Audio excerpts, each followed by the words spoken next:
Hey, so I thought I would hop on here and share about some dopamine addiction recovery ideas.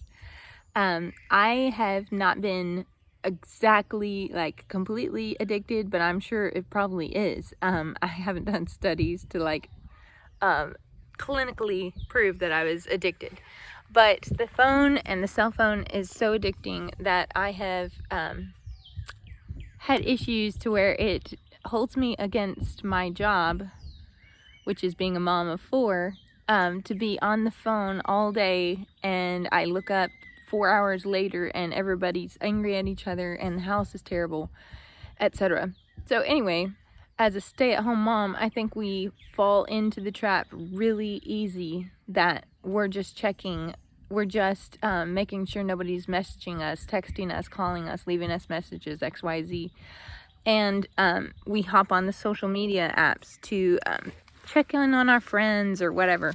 But the thing is, we tend to trade our children's lives for just that dopamine hit. So anyway, there's some things I've been doing recently is I have been really deciding to be intentional with my time and replace my dopamine hits from the phone with actual real life fun and passions of mine. I am an artist, so I paint, and I try to do that every day. And I also like using my brain mentally, so I also do an actual Sudoku book, or you can do crossword puzzles or word search, and I've got those too.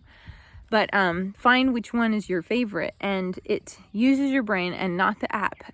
For sure, not the app, because what we're trying to do is replace the phone dopamine hits with real life dopamine hits. And also, I try to walk every day with my kids, so it's body movement, and then there's at least an hour of music playing every day, and we try to do like a dance party or run out to that. And so it's something we have found that really helps, and it's replaced the dopamine hits that I get from the phone.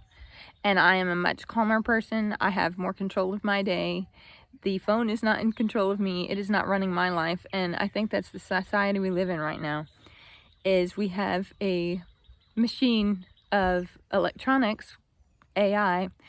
When computers came out first, they were the first AI. So nobody tends to look back at that because they didn't want to call it then, because that would probably scare everybody. But it's been around since then. If you want to go back, even the television has been a form of AI. And we've just been living on AI and being run by AI in our phones and the latest hits and what movies to watch and all of that entertainment to distract us from real life. And I think it's time to, we've been seeing everybody going in droves back to off-grid lifestyles, and that's great.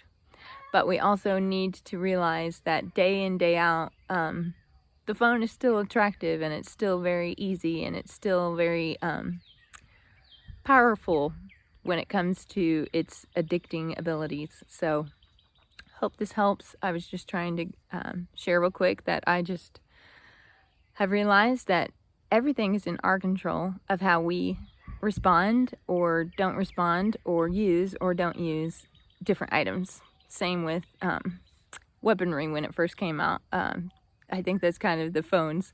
It's not killing somebody, but it will eventually end you in depression for the rest of your life if you want. So anyway, the power is in our hands, and hope that encourages you, and have a blessed day. Bye.